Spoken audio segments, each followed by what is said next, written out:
መልካም ዜና ለተማሪዎች ሙሉ በያላችሁበት ሰላማችሁ ብዝት በልልኝ። ዛሬ 3 የአጠናን ዘዴ ይዤላችሁ መጥተናል።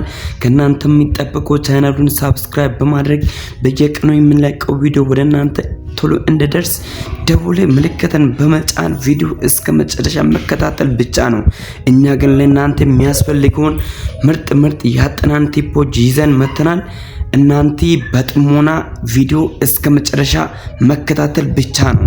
ዳይ ወደ ቪዲዮ። በአንድ ወቅት አልበርት አንስታይን እንዲህ ብሎ ነበር፣ ቀለል አድርጋችሁ ማስረዳት ካልቻላችሁ እናንተም አልገባችሁ። ትክክለኛ የአጠናን ዘዴን ባለመከተላችን ለብዙ ሰዓታት አንገታችንን ደፍተን ያጠናነው ትምህርት ለፈተና ስንቀመጥ ድራሽ አባቱ የሚጠፋብን ሰዎች ብዙዎች ነን። ስለሆነም ይህን ችግር ከስር መሰረቱ ሊቀርፍ የሚችል ምርጥ ዘዴን ይዤላችሁ መጥቻለሁ። ይህም ዘዴ አንዴ ያነበብነው ነገር በፍጹም ከውስጣችን እንዳይጠፋ የሚያደርግ በሳይንስ የተረጋገጠ አጠናን ዘዴ ነው። በዚህ ቪዲዮ ያጠናነውን ለማስታወስ የሚጠቅሙንን 3ቱን ቴክኒኮች the 3 R's of remembering የሚባሉትን ከመርሳት ጋር በተያያዘ ያለውን ሳይንሳዊ ግኝት the science of forgetting ስኬታማ ለመሆን ልንከተል የሚገባውን ያጠናን ዘዴ ወይም ስተዲ ቴክኒክ ምን እንደሆኑ አንድ ባንድ እናያለን።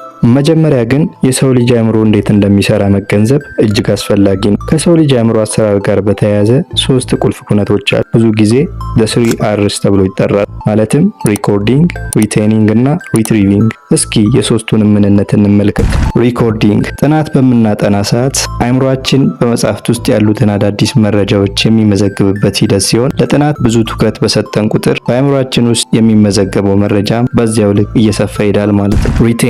ሪቴኒንግ ማለት ደግሞ በአእምሮ ውስጥ የተመዘገበው አዲስ መረጃን የማቆየት አቅም ሲሆን እዚህ ጋር ነው እንግዲህ የብዙዎቻችን ያነበብነውን አዳዲስ መረጃ የማቆየት እክል የሚገጥመን። ያገኘናቸውን አዳዲስ ኢንፎርሜሽንስ ፕራክቲካሊ ቀድሞውኑ ከምናውቀው የዓለም እውነትና ህጎች ጋር በማያያዝ ለመያዝ ካልሞከርን ወዲያውኑ እንረሳዋለን። ሪትሪቪንግ ማለት ደግሞ ያነበብነውንና የግል እውቀታችን ያደረግነውን አዲስ መረጃ አስፈላጊ በሆነ ሰዓት አስታውሰንና አውጥተን በተግባር መጠቀም መቻል ማለት ነው። ማለትም ያጠናነውን ነገር ኢንተርፕሬት ወይም መተርጎም። ለምሳሌ በፈተና ጊዜ ጥያቄዎችን በብቃት መመለስ ወይም መግቢያ ላይ እንዳለው ያገኘነውን እውቀት በቀላል ቋንቋ ለሰው ማስረዳት እንችላለን የሚለውን ማረጋገጥ ያስፈልጋል።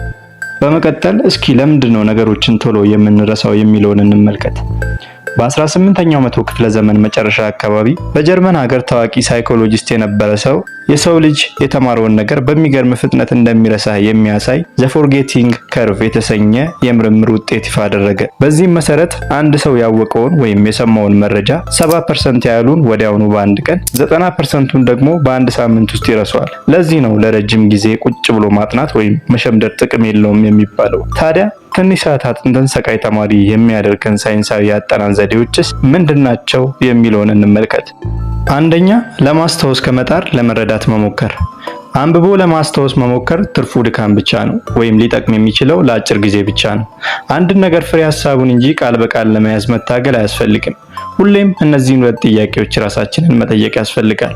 አንዱ፣ ያነበብነው ነገር ቀድመን ከምናውቀው ነገር ጋር ያለው ግንኙነት ምንድነው? ሌላው፣ ይህ ሐሳብ እንዴት በጋዱ ዓለም ላሉ ችግሮች መፍቻ ቁልፍ መሆን ይችላል የሚለውን። ያ ሲሆን ነው የነገሩን ፍሬ ሐሳብ የምንረዳው። ሶስተኛ፣ የተማርነውን ለሌላ ሰው ማስተማር።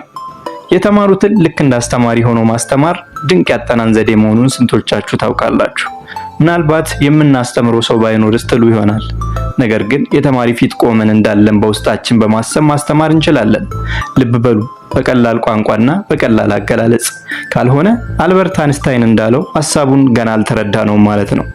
እነዚህ መንገዶች ከተከተልን ውጤታችንን በሚገርም ሁኔታ ማሻሻል እንችላለን። ስለዚህ ያነበብነውን መያዛችን ለመፈተሽ የተለያዩ ጥያቄዎችን መስራት፣ ረጅም ሰዓት ከማንበብ በየመሃሉ እረፍት መውሰድ፣ አንድን መጽሐፍት ብቻ ሳይሆን የተለያዩ ሪፈረንሶችን መጠቀም፣ ያነበብነውን በውስጣችን ማብሰልሰልና ስዕላዊ ትርጉም በሚሰጥ መልኩ በጥልቀት መመርመር ያጠናነውን ነገር መቼም እንዳንረሳው የሚያደርጉ ናቸው። እስኪ ጥናትን በዚህ መልኩ አድርጉትና ካልተለወጣችሁ እኔ ልቀጣ። ሐሳባችሁን በኮሜንት ከተመቻችሁ ደግሞ ላይክ ማድረግ እንዲሁም ሁሌም ጠቃሚ ቪዲዮ እንዲደርሳችሁ ሰብስክራይብ በማድረግ የደውል ምልክቷን መጫን አትርሱ። መልካም ጊዜ።